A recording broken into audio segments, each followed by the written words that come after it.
ඉතින් හැමෝම අයබෝන් කියලා පිළිගන්න ඕන අද අලුත් මලුත් වීඩියෝ එකක් තමයි ඔයාලා වෙලෙම මම මේ අරන් ඇවිල්ලා තියෙන්නේ. ඉතින් අද මම ඔයාලට කියලා දෙන්න යන්නේ ඔයාගේ CMD එක පාවිච්චි කරලා කොහොමද ඉන්ස්ටෝල් කරලා තියෙන software list එකක් ලබා ගන්න කියලා.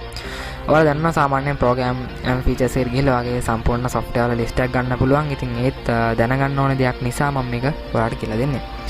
මුලින්ම ඔයා run එකේ CMD කියලා ගහලා open කරගන්න. ඒක කරන්නේ අපි Windows සහ R අකුර press කරලා අපිට පුළුවන් run එක open කරගන්න.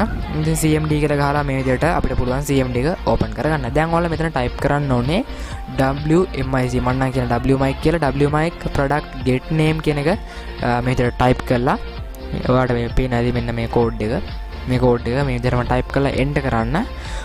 ඔයාලට චූටි වෙලාවක් ගත වෙනවා enter කරාට පස්සේ ඒ පොඩි වෙලාවකින් ඔයාගේ software list එක ඔයාලට බලා ගන්න අවස්ථාව තියෙනවා. ඉතින් මේ වගේ පුංචි ලක් හිටපම මේ වගේ software list එක සම්පූර්ණයෙන්ම ඔයාලට ලබා ගන්න පුළුවන්. සමහර විට මෙතන තියෙන සමහර දේවල් program files වලින් අපි බැලුවට පෙන්වන්නේ නැහැ. මම පොඩ්ඩක් check කරලා බැලුවා ඒක.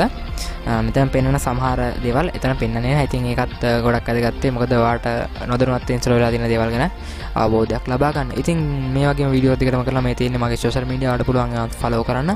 අමතක කරන්න බෑ YouTube මාව subscribe කරන්න. ගිහින් යනවා තාත් මේ වගේම වීඩියෝ එකකින් හම්බෙමු.